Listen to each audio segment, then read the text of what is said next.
Welcome to tonight's live stream. I'm going to get started in a minute.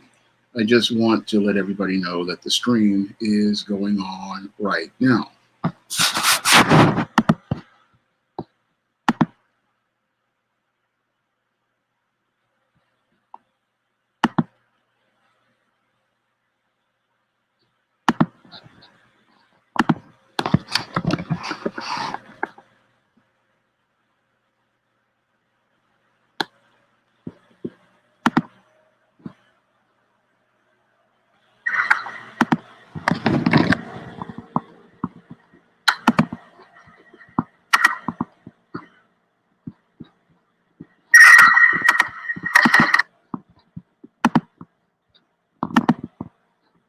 Okay, what's going on? Supremacy, black food here.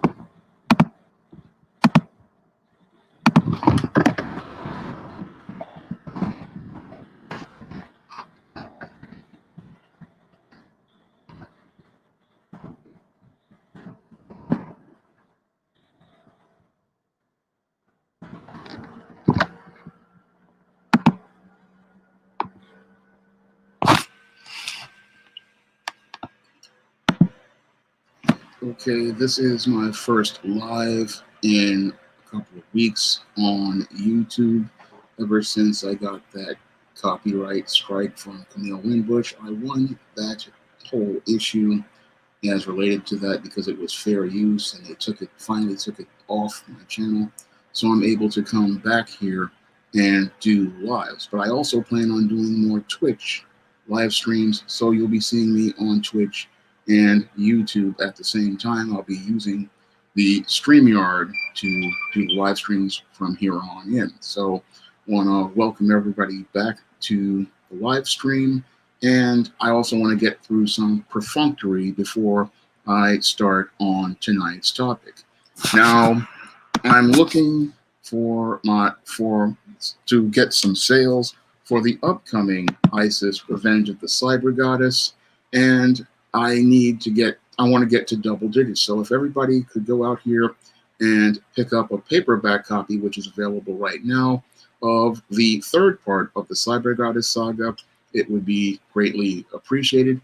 And if you would put in a pre-order for the Kindle version of ISIS Revenge of the Cyber Goddess, it would also be greatly appreciated. So I'm asking everybody to come out here and pick up ISIS Revenge of the Cyber Goddess. This is a great action-packed story. If you love old school 70s and 80s comics, you're definitely going to love this story. And I had Go Walk Go pay homage to the classic Superman versus the Amazing Spider-Man with this cover. So you definitely want to pick this one up. I'm going to leave a link to ISIS Revenge of the Cyber Goddess in the chat. And I'm hoping you guys will help me out by picking up a copy.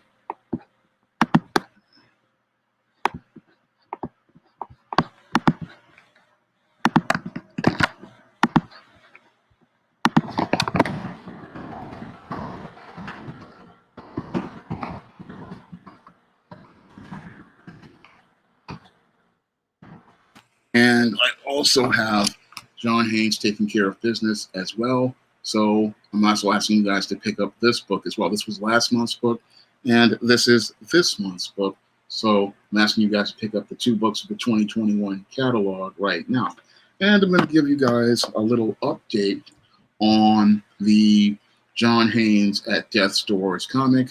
If you look at the post section of my channel, you'll see that John Haynes at Death's Door, I've got the color models for 4 of the 6 characters that are a part of that story, and I'm getting things ready for the cover concept sooner rather than later. So I'm getting ready to do the sketches for the cover coming up next, and I'm thinking about doing 2 covers for John Haynes at Death's Door, and I'm trying to get everything ready because the artist says he may be available around June of 2021. And if he does become available then, we can start working out things as related to getting this project off the ground. Now, I wanted to wait for this artist because he's somebody whose work I really love, and his work is really top quality. And I really want to give everybody a really great book for John Haynes at Death's Door. So the script is ready, the model sheets are just about ready, and I'm about ready to do the cover. So that's all getting taken care of right now. It's related to John Haynes at Death's Door. And I want to thank everybody for handing out the donations and the Patreon, because that's going to help pay for this comic. And I'm hoping to get this comic to the marketplace sooner rather than later. Now I'm going to get into tonight's topic. And tonight's topic is called economic emasculation. Now, this is a topic I talked about previously in several videos, and I'm going to go a bit more in depth on the subject.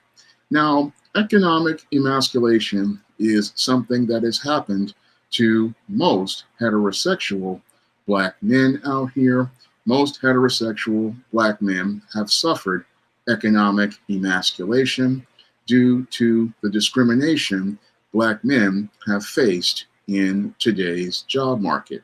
And because many Black men have suffered discrimination in today's job market, they are not allowed to become men like other men in society, like white men, Hispanic men, and Asian men, because they don't really have much control over the economy. Because Black men are not allowed to have complete control over their dollars, they really cannot be the kind of men they want to be. Because most Black men out here, they want to be men, they want to be heads of households, and they want to participate in the role that God has established for them as the head of their household and the steward over the home as related to God's natural order.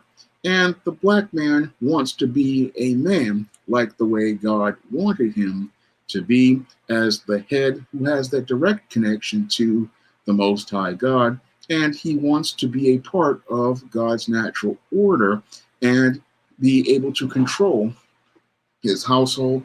But he really can't get control over his household because your white supremacists don't really want that Black man to have that power. And because they don't want that Black man to have that kind of power, what they do is try to take away his ability to make a living, and even worse, try to take away his ability to participate in the economy. Because when you have an economic system, it is a way of allocating resources, and the way to prevent the Black man from having economic power is to deny him access to those resources and be able to allocate them to his fellow brothers and sisters. And when this is done, it prevents the Black man from being able to be a man. And this is what prevents the Black man from being able to take power in his community and take control in his community. So when a qualified Black man who has the education and experience to do a job or be able to start a business is denied access to the job market and denied access to things like business loans, what that does is it essentially emasculates that Black man and prevents him from being able to take that leadership role in his community as the head of household and be the steward over his community. And your white supremacists don't want the Black man to be that head of household or steward over his community because they fear having to compete with that Black man for resources, and they fear having to compete with a Black economy. Because most of your white supremacists, they fear the idea of a Black man having economic power that is equal to theirs, because they fear that if this Black man has this economy and starts to dominate the same way Black athletes have dominated in sports and dominated in other fields like entertainment. They fear that they won't be able to compete. And even worse, what will happen is that your whites will be subjugated by your blacks. So these are the fears that the racists and white supremacists have as related to the black man having economic power. And because they're terrified at the idea of a black man having that economic power, they seek to suppress that black man at every turn. So they try to deny qualified black men opportunities at getting jobs, and they also deny black men business loans at a disproportionate level, minimizing his effect and impact on the economy. Because many of your racists, they again don't want to see the black man in charge of his community because they know that the black community is one of the most powerful economies in the world, and they know that the black economy generates a lot of revenue. But the black economy is one of the poorest in the world, and one of the reasons why it is one of the poorest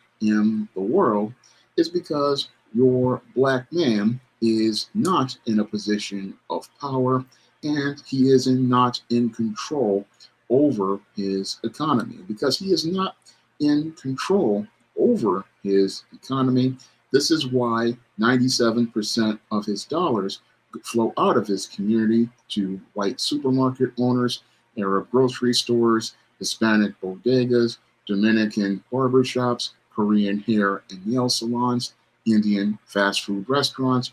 All of these people, they live a middle class to upper middle class lifestyle at the expense of black Americans. And they do that because the black man is not the one who is the head of his household, and he has no control over the dollar. So all of these groups, they benefit from keeping the black man out of his position of power and keep him from having control over his economy.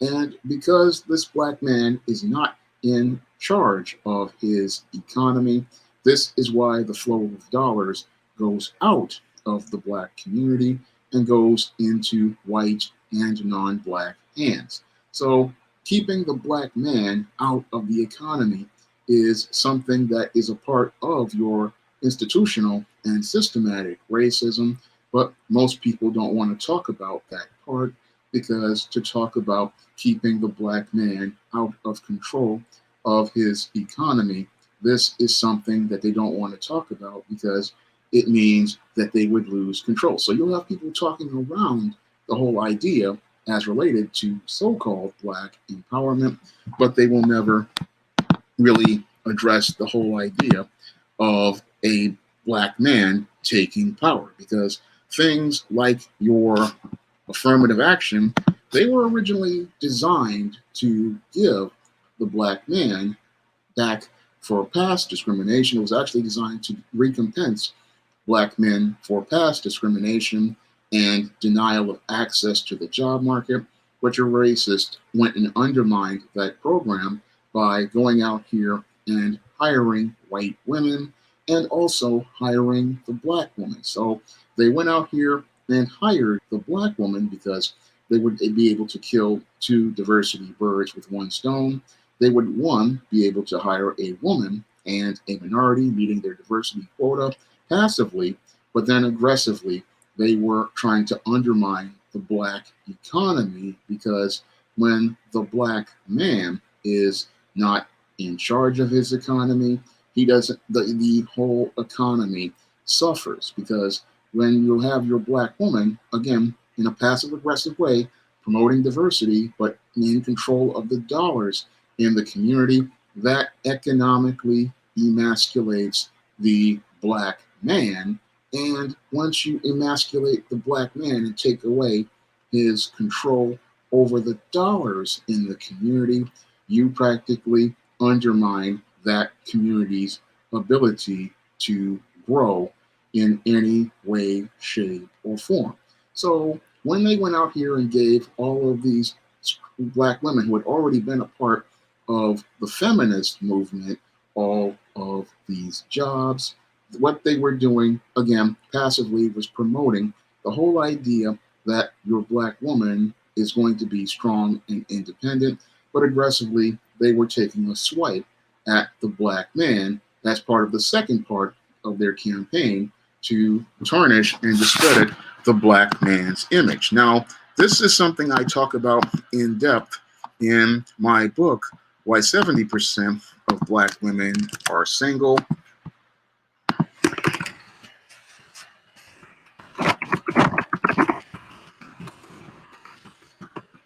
And I talk about how they went out of their way to give these black women jobs and tell them that they were strong and independent, but as one part of the campaign. But the other part of the campaign was to demonize the black man's image. And what they were doing during the 60s and 70s, as they were indoctrinating black women into the feminist movement, they were also going out here and demonizing the black man's image, talking about how your black man was lazy, your black man was trifling, your black man was no good, your black man was incompetent, and how your black man wasn't capable, excuse me, I'm getting the lights ready, of taking care of or providing for his family. So there was a propaganda campaign to demonize the black man and make him out to be the bad guy who was incapable of caring for his family, providing for his family, or protecting his family.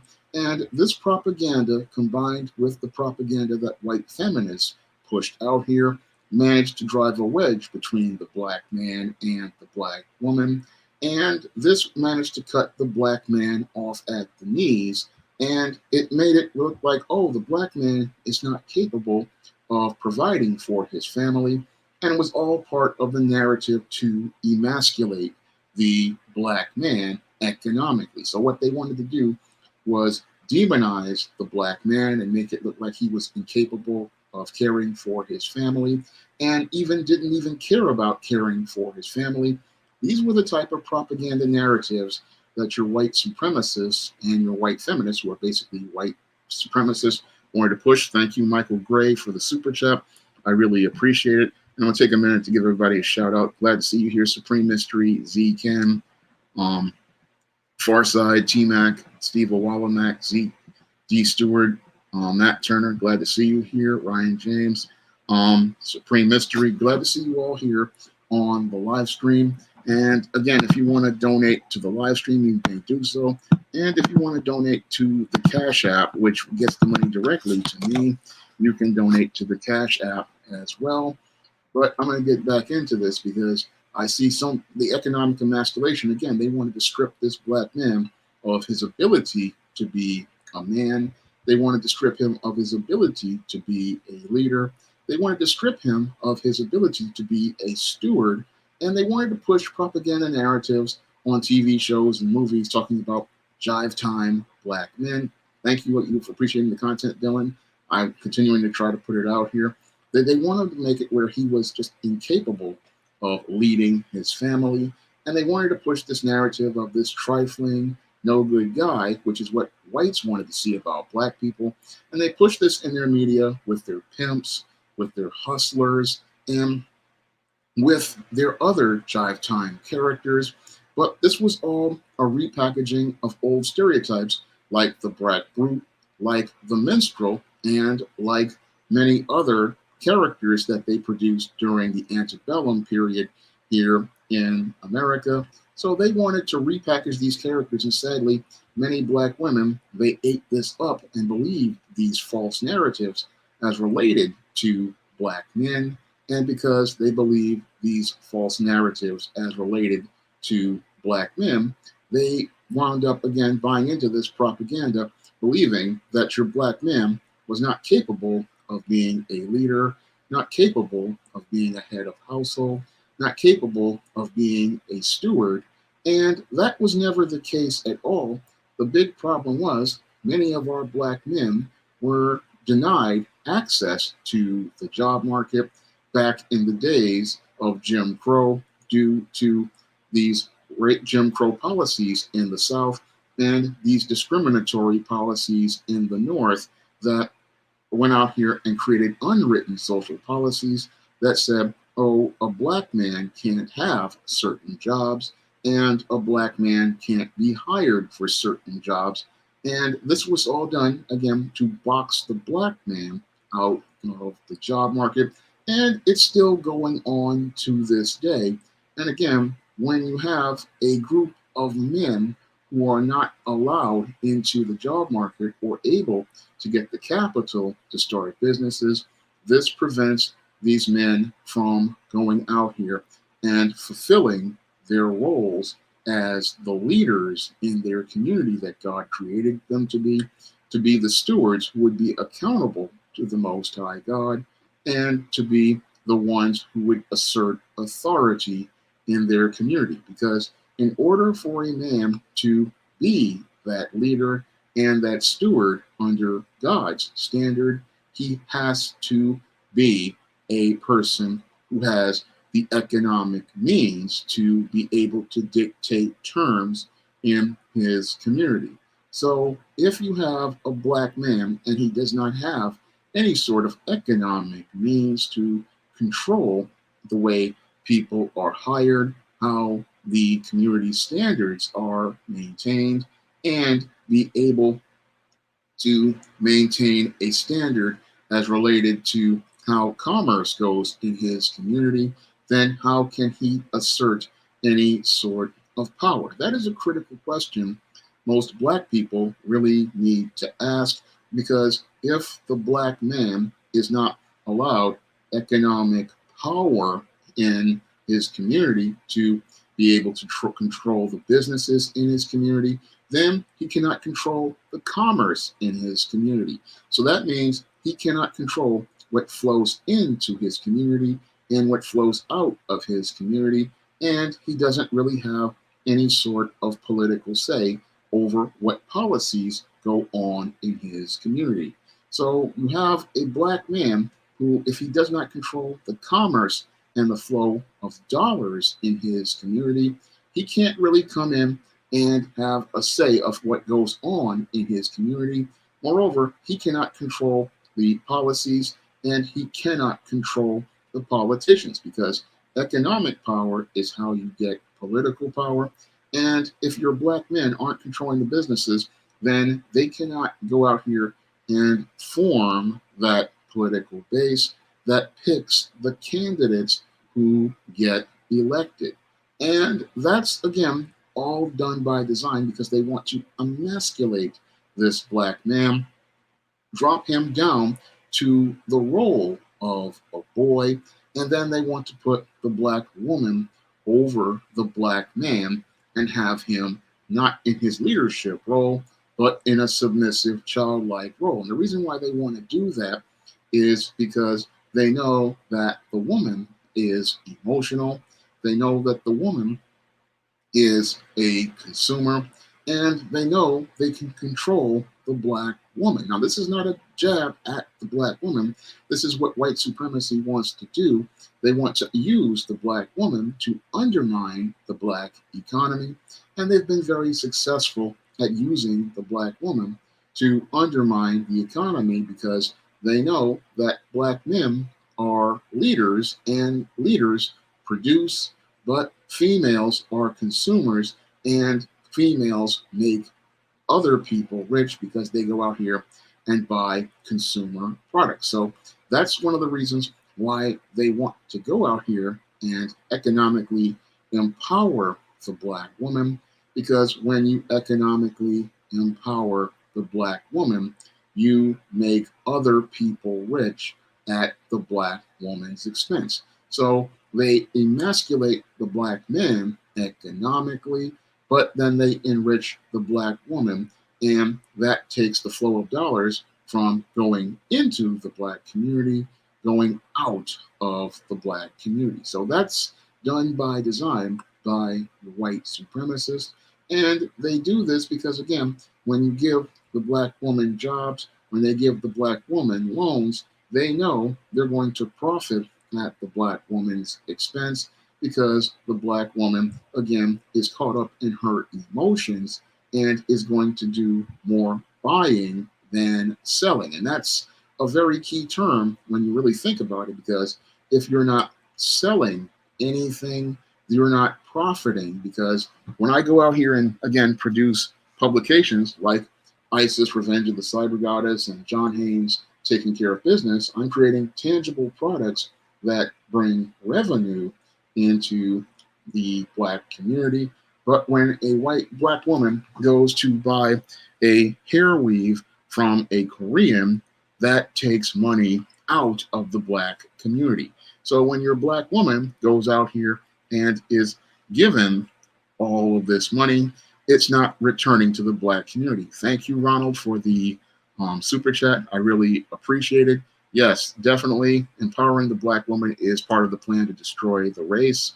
And that's what they want to do. You give the black woman the money, and the money goes out of your community and is not invested in your community. Because when a black man goes out here and has money, he goes out here and hires other black men, like I did with when I hired Mike Williams to design the cover for John Haynes Taking Care of Business. And that, again, brings money into other black people's hands. So when you have a black man out here and he has money, he takes the money and invests it back into the community, into other brothers and sisters, and flips those dollars over and keeps that money in the community. So when you have a black man in control of the dollar, what happens is the dollar stays in the black community, enriching the black people in that community by those black men being able to hire other black people and be able to keep those dollars in the community so that people can invest in the black community overall. And you can go out here and invest money. When you have money, you can invest in things like cleaner streets. You can also demand cleaner streets from your local politicians. You can demand better library books, better public schools, because your money is staying in the community and your money is you're being held accountable for those dollars. Because those black men are going to hold people accountable for those dollars the same way white men and Hispanic men and Asian men hold people accountable for how their dollars are spent. So when you have men in charge of the dollars, they are going to make sure that every dollar that is spent is going to go where it's supposed to go. But females, they're not going to let every dollar go where it's supposed to go, because primarily her job is based on feelings and taking care of things based on feelings. So she's not really looking out for those dollars in the direction of where they go. And usually what happens when you have females in charge of the dollars, what happens is they get taken advantage of because they get caught up in their feelings about what somebody is saying, like a pastor or one of these jive time hustlers out here. And these guys will tell a woman what she wants to hear, and they'll do that to charm the dollars out of her pocket. So they'll go out here and tell this black woman, okay, if you give me this money, I'm going to help the community out with the church, and you'll never get an account of how those dollars are going to be spent. The pastor will sit there and talk about Jesus and the church and doing God's work, and he'll put flowery language behind it, but he'll never give you a detailed breakdown of how he's spending those dollars. He'll talk about youth centers and cultural centers, but he'll never give you a budget. And when there's a man in charge of those dollars, he's not only going to come in and say, look, I'm spending the money on this. He's going to come at you with a budget. He's going to come at you with logistics. He's going to come at you with a long-term plan, and he's going to come at you with a schedule of how things are done. For example, when I go out here and talk about things like the John Haynes at Death's Doors comic, and I ask for donations for that comic.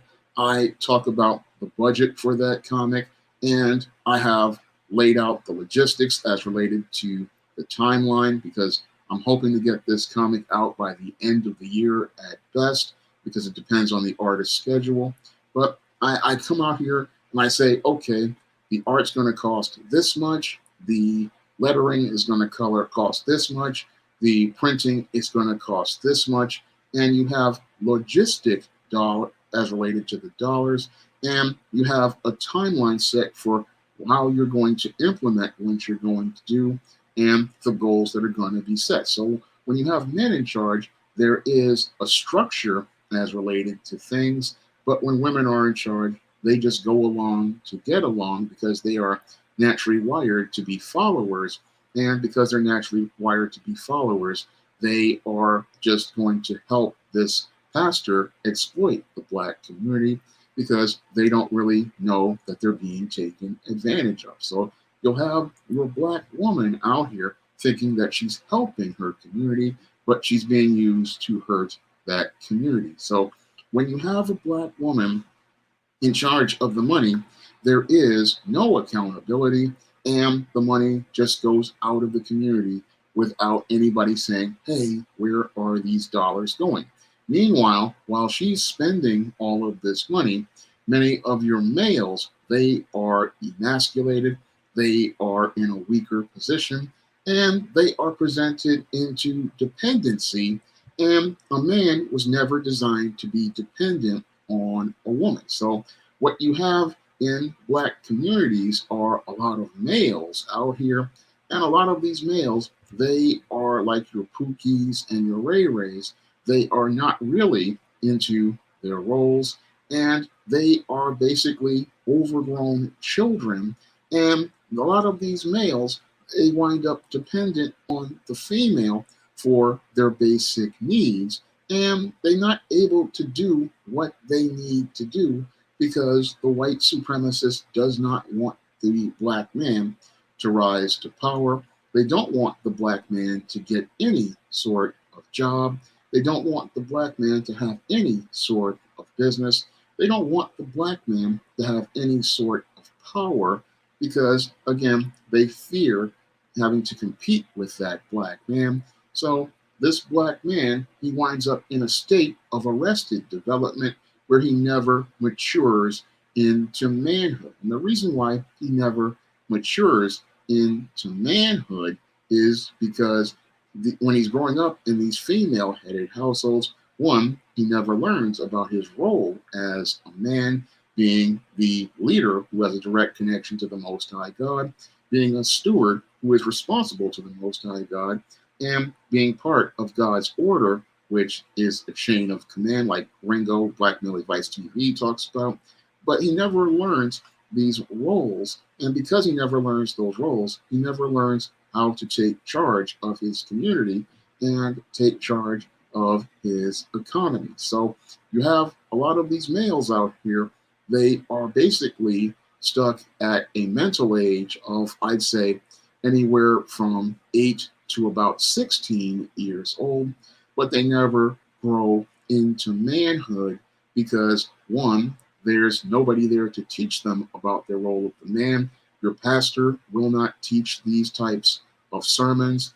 Your Black men don't know how to be fathers, and the few Black male bootlicks, they would rather stay in the role of being a child. They just are in these submissive roles, and as they're in these submissive roles, they are made to think that the woman is the leader, and they're made to believe that the woman is supposed to be the protector and the provider, but that's the Black man's job, and the Black man is eager to do that job when there are terms as related to submission. So Ronald made a good point. Yes, Black men do protect Black women, but Black men, a lot of us don't go out here and do it for every woman, because a lot of these women, they want to be part of the feminist movement. They want to be under these white feminists. They want to be the independent woman. And a man only wants to protect those who submit to his authority, but many black women, again, like I talk about why 70% of black women are single, they would rather submit to white supremacy and the white male boss rather than submit to the authority of the black man. And when the black man, again, has economic power and can do his role, he provides protection as part of his authority. Because when the black man is in control of his dollars, in control of his money, and in control over his community, then you're going to see the black man protecting the black woman. And you're also going to see the black woman submitting to the black man, because under hypergamy, usually females are attracted to the man with the most resources. And when black men are allowed to have resources in a society, then you start to see black women looking to submit to black men and them not having any problems talking about protection. But the reason why we have issues as related to like these propaganda, like your Megan Thee Stallion likes to push about, oh, protect black women, but she never wants to talk about the part where the black man has been economically emasculated for over 100 years, denied an opportunity to compete in America's economy, and denied an opportunity to have a fair shake in this economy.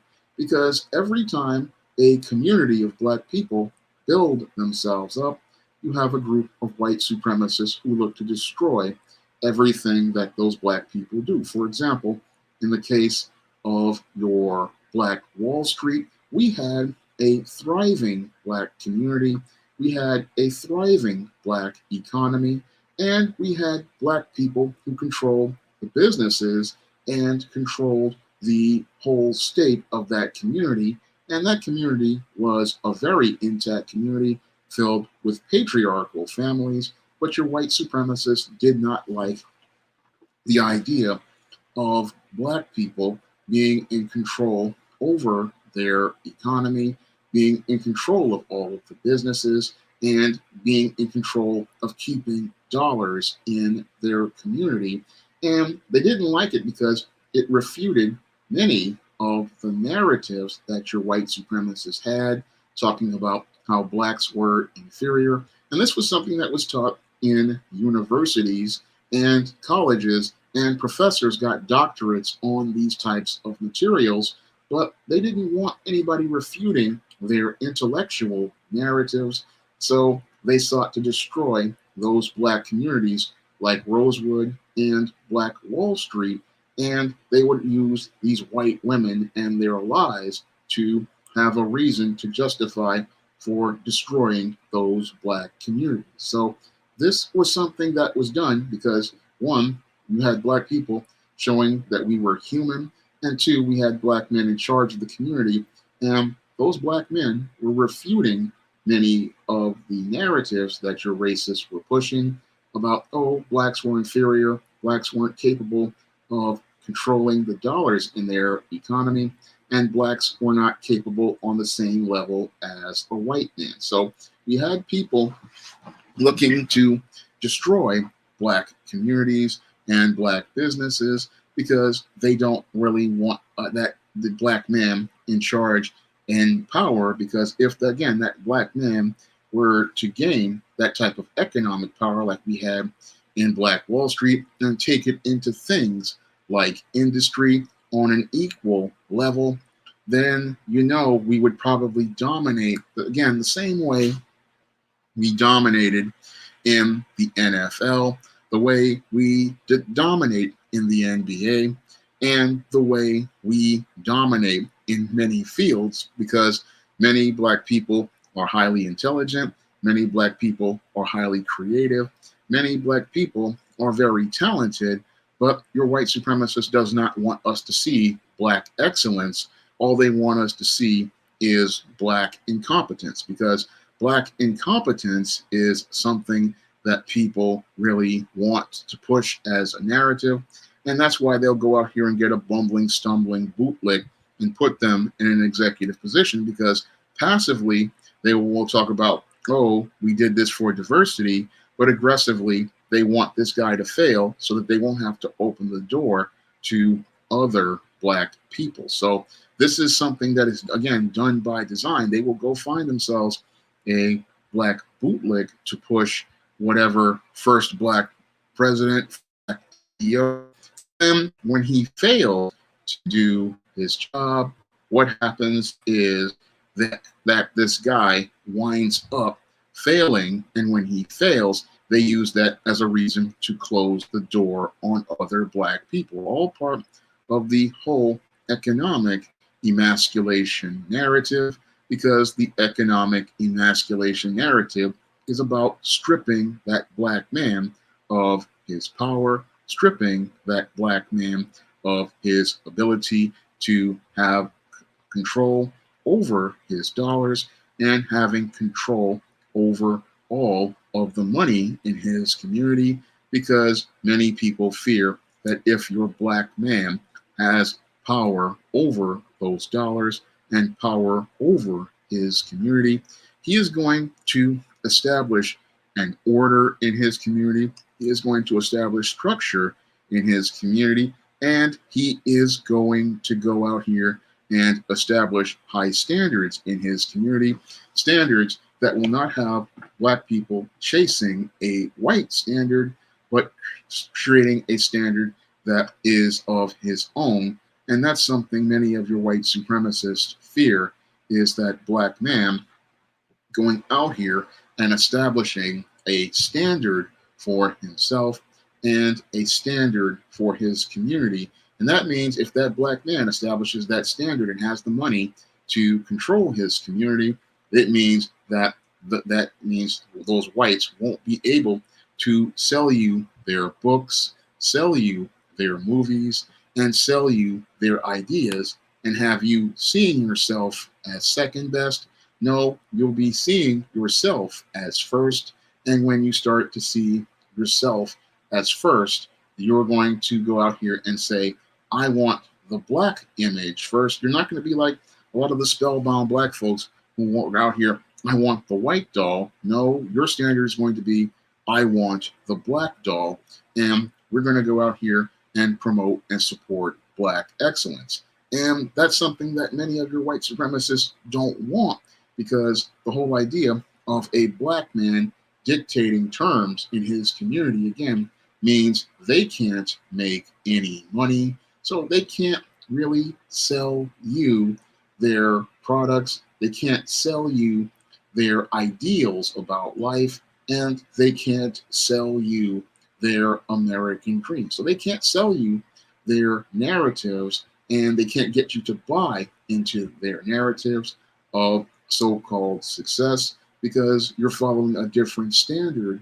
And because you're following a different standard, they can't make it where they can sell you stuff. So that's another reason why they want to emasculate the Black man, because if he's economically emasculated, that means they can sell you these fantasies like they do sell to the Black woman. So they sell the Black woman this economic fantasy of one being the strong, independent Black woman who can do it all her own. But we all know that that's not true, because if it wasn't for those white men giving her those jobs and those white men giving her all of these government programs, she would be in the same boat as the Black man. And the sisters of the past who weren't a part of feminism knew this, because she experienced the same racism that he did. But these women who joined with the feminist movement, they thought they were doing it all on their own, but they didn't see the hand of the white man and Uncle Sam behind them. And this was something, again, I talk about in my novel, The Thetas, in depth. I talk about the whole idea of this white man who helps out this Black woman. And as this sorority girl is learning about the truth about Black women. So this was a book that I wrote way back in 2013. And I wanted to, God had showed me a different way about women and Black women.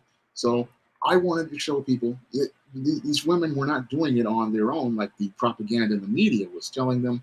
No, there was a white man behind her, and that white man was the one giving her these jobs and things to empower her, but he was empowering her in a passive aggressive way. Passively, he was giving her economic power, but aggressively, he was undermining the black economy and undermining and emasculating the black man. And again, that was so he could sell his ideas to these black women and have them chasing this distorted American dream. So instead of the black woman looking to build in her community, she was looking to go outside of her community and invest in other people's communities and make them rich at her expense. So that's where we got the idea of I need to go to the white part of town. I need to get this permed hair. I need to get these weaves. It was all about, we'll give this economic power to this black woman.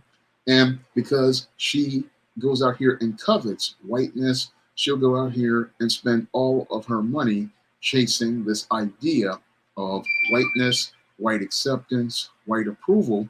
And she'll chase all of these ideas and spend her money chasing all of these ideas. And she'll be looking to fulfill herself through consumerism. And as she's looking to fulfill herself through consumerism, what happens is she winds up making all of these people outside of her community billionaires by spending the 3.3 trillion in cash and credit spending power she was given, because the white supremacists took this economic power away from the black man through threefold, through the whole undermining of black businesses, through integration, and through the disproportionate drafting of black men, educated black men, in the Vietnam War, killing off our best and brightest, and pushing feminism in black communities, and another four-pronged part, establishing the welfare state. So all of this was done to take away the black man's economic power, give that power to the black woman, and economically emasculate these black men, stripping them of their economic power, which outstrips them of their ability to be the man at full potential, and strips them of their ability to take their leadership roles.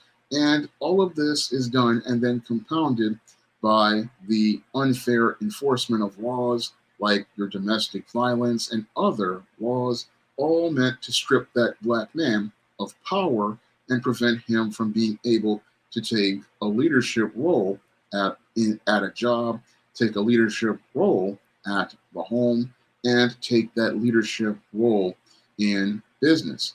And they really, again, wanted to do this because once you take that black man and take away his power to control his home, you take away his power to control what comes into his home. And what comes into the home is really based on the father's ability to, one, make money, and two, the mother's ability to understand what's important to the culture. So you need both the father and the mother in their roles to be able to control what comes in the home. When the father is in control of the dollars, that means he has final say of how it's spent. And when the mother is in control of the culture, she can enforce what comes into the home. So that means you're not going to be able to sell certain images, certain stories, or certain narratives to black people. And you're not going to be able to push certain things in the black community. So when you have a father in the home and a group of fathers in the home, you're not going to be able to push things like gangster rap. You're not going to be able to push things like thug culture. When you have a father in the home, you're not going to be able to push things like what we're seeing right now with this Cardi B and Megan Thee Stallion talking about WAP. You're not going to be able to push things like all of this sexual deviancy and sexual debauchery that Megan Thee Stallion and Cardi B present in media. And you're not going to be able to present and push narratives like what Little Nas X pushes, this Satanism, and the same thing that Cardi B and Megan Thee Stallion pushed in the WAP video. No, you're not going to be able to even get that past the door, because when you have that father who controls the dollars, he's going to say that, no, you're not. He's going to tell his son, you're not going to spend your money on that. And you're going to have mom come in and say, no, son, you're not even going to bring that in the house. And when you have both the father and the mother in charge of the home and they're putting up this wall, that means your white supremacists can't push these types of narratives towards black children and influence them and corrupt them.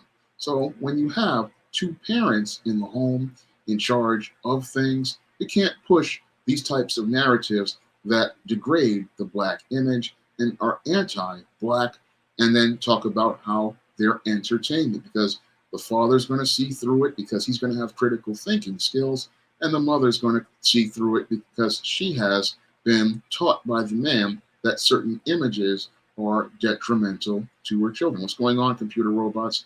Glad to see you here. Finally back on doing streams, but I'm doing them through StreamYard because it's a little easier on me. But when you have both parents in the home, they're going to, again, keep guys like your 2 Live Crews and your Tupacs. That stuff is not coming in their house.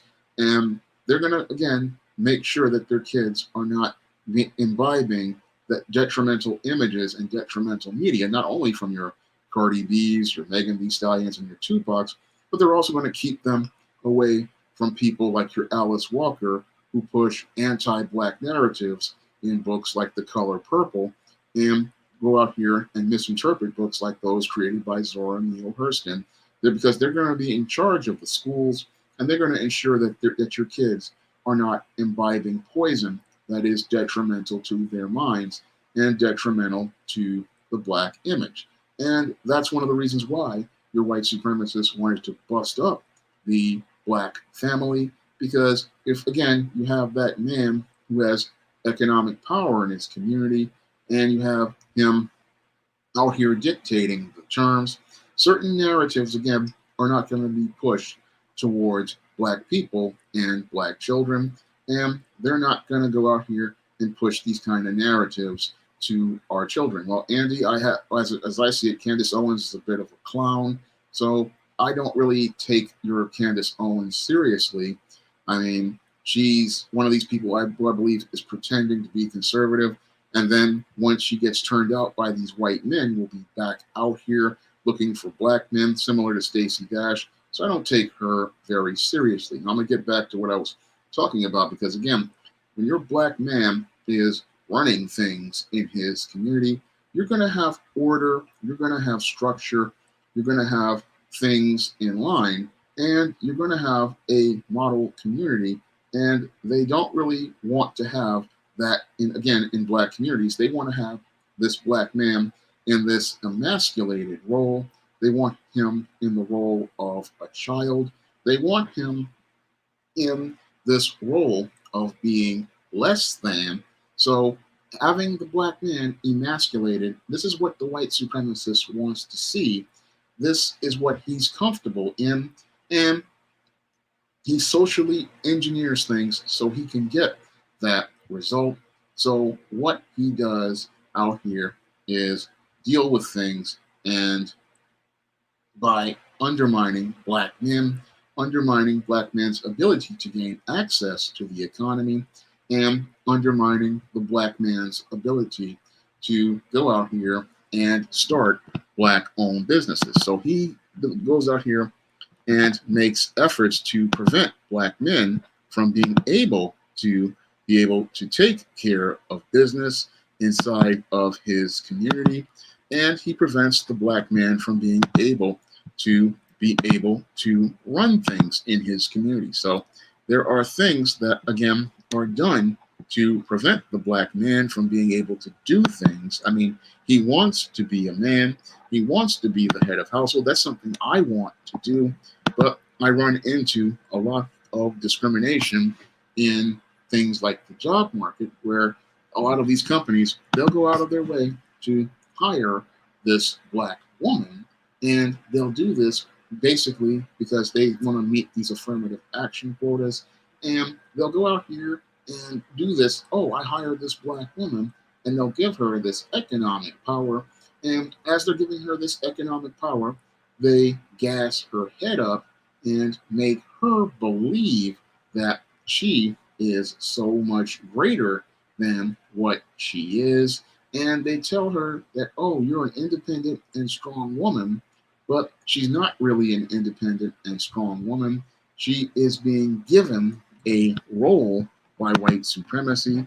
She's being given economic power by white supremacy, and she's being given that power because they want to go out here and undermine this black man, disrespect this black man, and emasculate this black man. So what they want to do is cut this black man down to the knees, and they want to cut that black man down because they want to go out here and emasculate him and knock him down, because a lot of them fear him having power.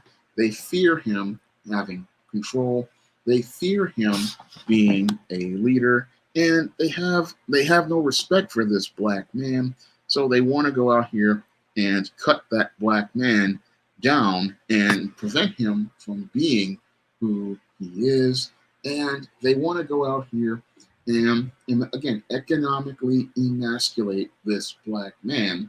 And they need him emasculated in order for them to have power. Because again, if this black man is in charge of his dollars and in charge of business and hiring other black men, then he can really have that power to control the politics in his community. He can pick the politicians who comes in his community. He can control the policy in his community. He can control the businesses in his community. And that means whites and non-blacks, they can't continue to gain that 3.3 trillion in cash and credit that they get every year to live their middle class lifestyle at our expense, because most of those people, they send their kids to private schools, they send their kids to top universities, and they do it all on the black dollar. Even Hollywood gets rich off the black dollar. Many of these movies, like these MCU movies, they practically became blockbusters because of the black dollar. And they went out here and they made these blockbusters like Black Panther. I mean, Black Panther really showed the power of the black dollar, because that film practically showed that black people could make a movie, practically a blockbuster. I mean, we've gone out here and we've made people like Tyler Perry rich and many other people rich, but we never think about, hey, we can take these black dollars and build up our own black media and control our black image, because a lot of black people have low self-esteem and think, oh, the black dollar doesn't have any power, but the black dollar has tremendous power, and the black dollar is one of the most powerful dollars out there. But many black people don't see the value of the black dollar. I mean, when I look at people like Black Sands and the way he's managed to be able to go out here and build on the black dollar, it shows, again, tremendous power. I mean, he's raised over $1 million for his Black Sand series. And again, that shows you the power of the black dollar. And a lot of people, they don't look at it as, building momentum with it. Because when I look at Black Panther and how successful that film was, I mean, all that money, about $500 million went to Disney. But imagine if that money went to somebody like myself with SJS Direct. Imagine what the power of that black dollar could do and the impact that it could have on black people and the black image. And because if we take control over our dollars and we start investing in our own people, this could have a tremendous impact, on our community, because one, the dollars are staying in our community. Two, the dollars are being used to hire other brothers and sisters. And three, you're getting a guy with economic power who can really have a serious say on what goes on inside of his community. So when I look at the brother who created Black Sands, he shows the power of that black dollar over black fantasy and black comics, and he's taking control over the black image. And I respect that brother because, again, he's showing that economic power. He's taking charge like a leader. He's taking charge in real life. And you have to respect what that brother is out here doing because he's just out here doing what a black man is supposed to do. That is an example of what happens when a black man takes power over himself and takes power over his dollars. He goes out here and creates a product, and like I do with John Haynes and ISIS and many other books, and he presents a positive image of black manhood and black masculinity. And he also goes out here and makes sure to build further investment into his community. So you see this black man, again, in the role that God created him to be, being a leader, being a steward, and being an authority figure. And this is, again, something that your racists don't want to see a black man go out here and do. And they really don't want to see that black man do that because if that black man is like that, he's going to start inspiring other young brothers and even more so start teaching other young brothers because part of a black man's job is to teach those young brothers the male life skills. And part of being of your life skills is, again, learning how to be that leader, learning how to be that steward.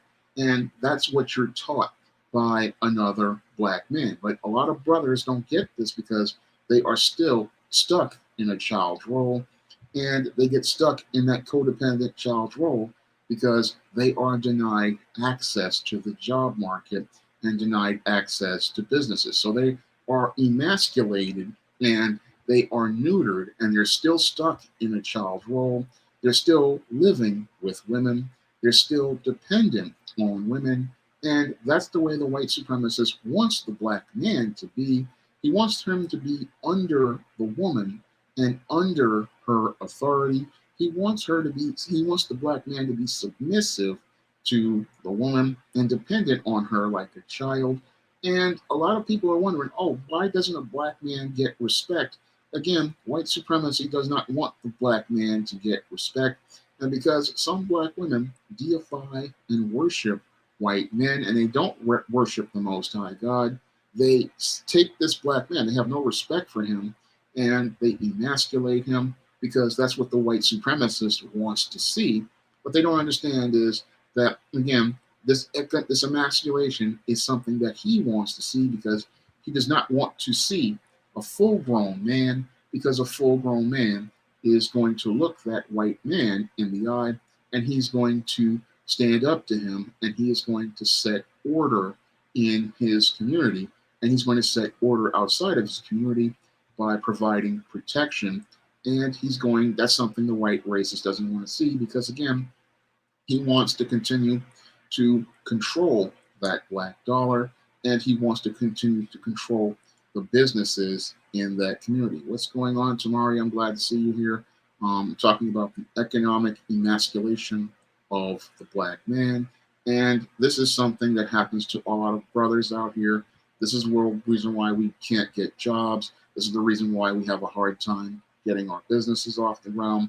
Your white supremacist deliberately emasculates the black man economically, denying him jobs. And you'll have black people saying, oh, it's all your fault. You're not trying hard enough. And this is something I ran into growing up in my 20s and my 30s. I mean, people telling you, oh, you should be doing this. There's nothing you can do because many of these racists don't want that black man on the job. They don't want that black man in business. They don't want that black man out here because if he's out here, he refutes many of the stereotypes they have been told about black men. He refutes many of the ideas that they were told about black men. He practically is a living, breathing testimony that, oh, these ideas of black men being lazy, black men being incompetent, black men being stupid are not true. And this is something that many people can't process about black men. They also cannot process about some black women because there are slender sisters who are not single mothers out here, and they get the same type of treatment because you're not fitting into a stereotype. And because you're not fitting into a stereotype, many of these people, they get upset and uncomfortable because you're not fitting into their idea of what black is.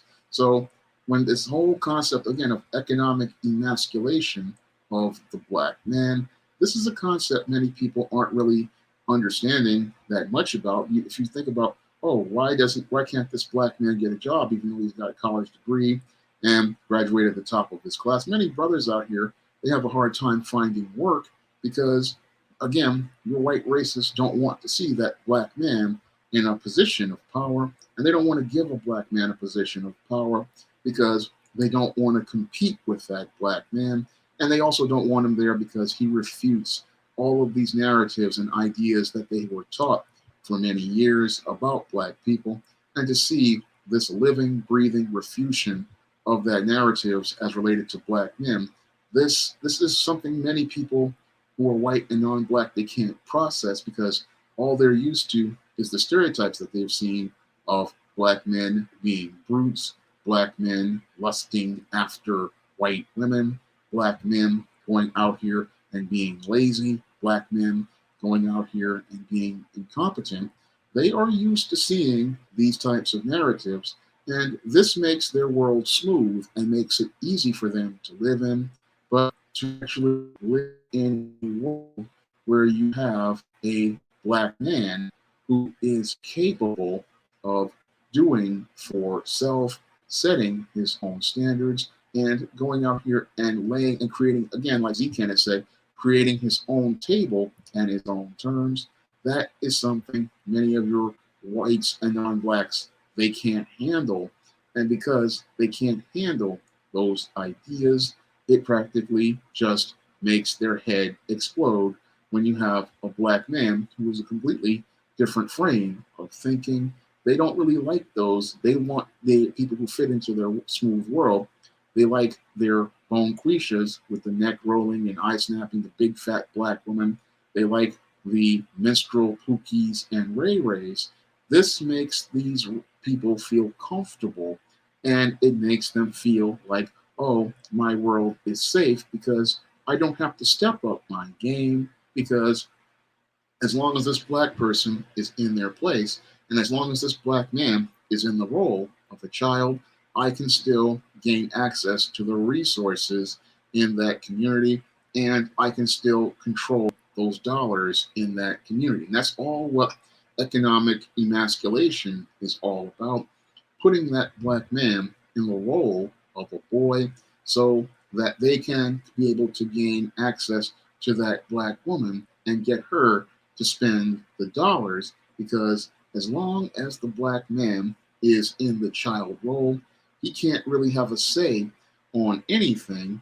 And if he doesn't have any dollars, he can't have a say on how things are spent in his community. So keeping the dollar out of the black man's hands, this is something that terrifies them. And Sun God Ra makes a good point. Yes, they are terrified of us becoming strong as the Moors, because the Moors were a very powerful group. I mean, they dominated Europe and Africa, and they don't want black people to have that kind of power. And again, if you look at Michael Jordan and all of these football players, we dominated in these sports fields, but what really terrifies people is when the black man dominates in economic fields. Because if a black man starts to dominate in economic fields and a group of black men start dominating in economic fields, then they start to want to shape the politics of the country. And as they're creating their own table, this is something that scares many of your racist and white supremacists, because that means instead of them being under a system of white supremacy, you have a system of justice. And this is something most people are scared about. What's going on, Manuelo? I'm doing a live stream on the economic emasculation of the black man. And I'm talking about how black men are not allowed to compete in the economy, and how leaving the black man in the role of a child winds up making it where 97% of black dollars go out of the black community and go into white and non-black hands. So when you see black men out here, a lot of us, like myself, we're looking for jobs, we're looking to take care of business, we're looking to build businesses, but a lot of times we get undermined because people want to economically emasculate us and keep us from being the men we want to be. And the white supremacist does not want to see that black man with that economic power. So that's why he'll give the black woman the economic power, because he knows that women are primarily consumers. They are not producers. And what he wants to do is keep that woman in charge of that economy, whether it be the welfare state or the jobs, because it means he's going to benefit from those black women spending those dollars in his community. Well, in the community, at his businesses, he's going to get rich at that black woman's expense. And that black man, he can't really have a say on anything because he has no job and he's dependent on her. So if he disagrees with anything this woman says, then she can put him out of her house because she has her name on the lease. She can call the police on him and say he did something and have him kicked out of his house. And this is why so many black men out here are homeless, because many of these black men, they are not allowed access to the job market due to the current and ongoing discrimination that goes against heterosexual black men. Heterosexual black men, when we go to the job out here to look for a job or an interview, we oftentimes are met with contempt, and we run into the HR brick wall where women deliberately deny black men access to jobs. And this is what I've run into. Thank you for the super chat, South Memphis. I really appreciate it. If you guys want to donate to the super chat, you can do so as well. And if you want to donate to the Cash App, you can donate to the Cash App as well. And again, all that money is going to be used for more videos and improving equipment like the ring light I have, and for the John Haynes at Death's Door project and other projects that I've done. So they don't really, again, want to see black men like myself going out here and doing business because they want us in the role of a child. And again, they try to deny us access to jobs because they don't want that black man having that kind of power. And then you have a lot of women buying into this because these feminists will tell them lies. Oh, you're so oppressed and this black man is oppressing you. But critical question, how can a black man oppress you when he doesn't control the dollars in his community? He is in a role up under you. That's a critical question I want to ask many of these black women out here who talk about, oh, the black man is oppressing you. The black man can't oppress you because he does not control the black dollar. You control the black dollar. And if this black man as much as leaves the toilet seat up, you can call 911 on that black man and have him put out of his home and wind up destroying his life by giving him a jail record. And this is something many black women aren't really thinking about because they're in their feelings about the power that they have been given. And because they're in the feelings about the power they have been given, they don't understand that when you are above this black man, he is not in a leadership position. He is not in an authority position. And there is no way for him to protect you. And this is done by design because they want to emasculate the black man. And when he does not have access to economic resources, then he cannot really start to build on the foundation of power in this country. So denying the black man access to economic dollars, this is the foundation for taking away power for a black man. Because if the black man does not have access to money, then he cannot go out here and start laying the foundation for power, because that's one of the tools a man needs in order to go out here and be able to get power. So a black man, he's out here he can't, if he's not really making good money and having that type of money, he can't really sit there and say, you know what, this is my house, this is my rules, these are my standards. And you can't have a group of black men come together and say, this is how our community is going to be run. No, you can't have that, because that man does not have the money to be able to get things, to be able to buy resources like a home, or be able to run businesses. And when you have a guy, again, who doesn't have that money, he doesn't have the power to have a say over anything. Meanwhile, they give the woman this job and they'll let her have everything that she wants. And then she can go out here and dictate to the man. And what happens is this actually destroys the family, because your children, all they're sitting there doing is listening to all of this propaganda in the media, this, as I see it, creating, glamorizing and romanticizing prostitution culture with our girls, and the effeminization and homosexualization of boys. So this is what's going on in the black community, because again, when there is no steward with that direct connection to God, then those men cannot go out here and establish God's order in the community. They cannot be the stewards over the community who are accountable to God, and they cannot go out here and assert and push God's work in the community.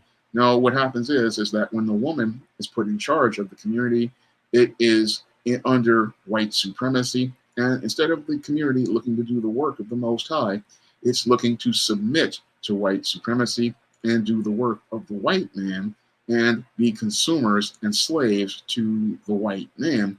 So that's one of the reasons that they also want to emasculate the black man economically and strip him of his power and deny him access to the job market. Because once you take that black man's economic power away, then he cannot go out here and build the structures of order in his community. He cannot establish rules in his community. He cannot establish authority in his community. And he cannot go out here and have say over what is spent in his community. And he can't have a say over how the dollars flow in his community. And that's why they give the black woman that economic power, because she'll go out here based on her feelings and spend money with the black pastor, giving him 3% of the money, and then giving 97% of the money to everyone else. And again, I go in depth on this subject in my book, Why 70% of Black Women Are Single.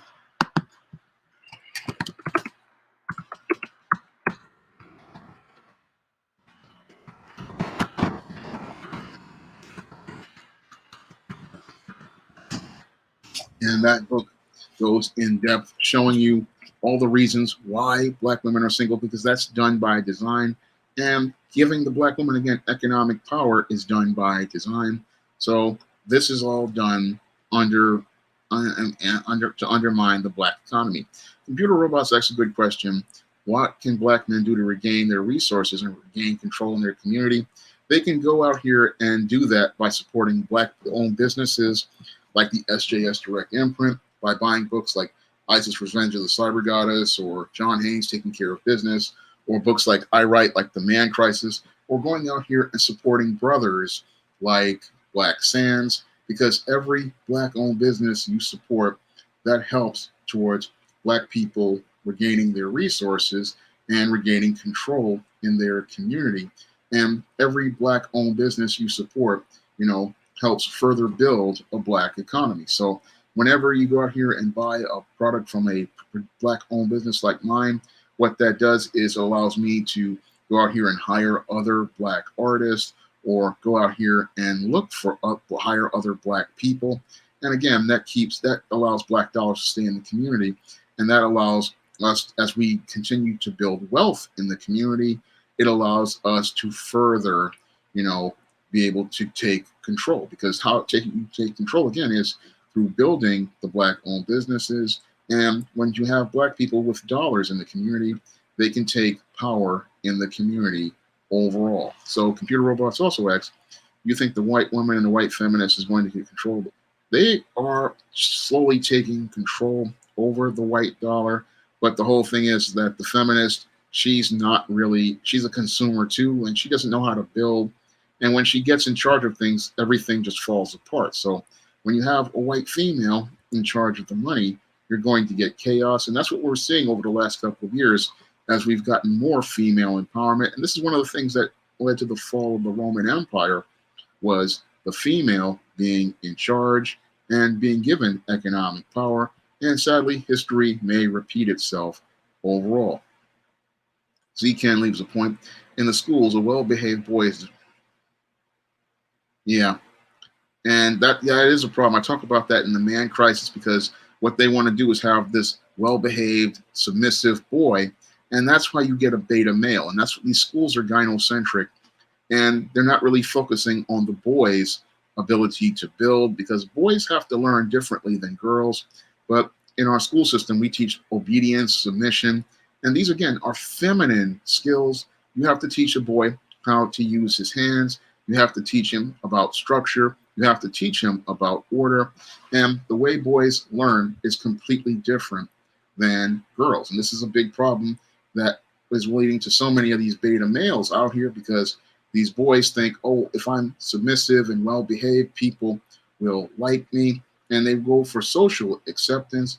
But in the job market, a man has to go out here and compete, and he has to go out here and show his skills, and he has to go out here and sell himself. And these are skills that boys aren't getting, because we have these feminists out here who want to push that boys and girls are the same. They want to push that boys and girls are supposed to be submissive and docile, but that's not the way boys are. No, boys learn differently. I mean, we learn from using our hands. We learn from using diagrams. We learn through trial and error. We learn completely different. And our school system is all about teaching you how to learn like a girl, which is, oh, just sit there and be obedient, be nice, be kind. But the world for men is not about being obedient, nice, and kind. It is about being aggressive, being competitive, and pushing yourself and trying to do things to take yourself to the next level. And a lot of boys get undermined by the female-headed household. They get undermined by the public schools, and they get undermined by many of these public institutions. And all of these things, again, are about part of that economic emasculation, stripping that boy of his ability to be a man, and to be a man like one established in God's natural order.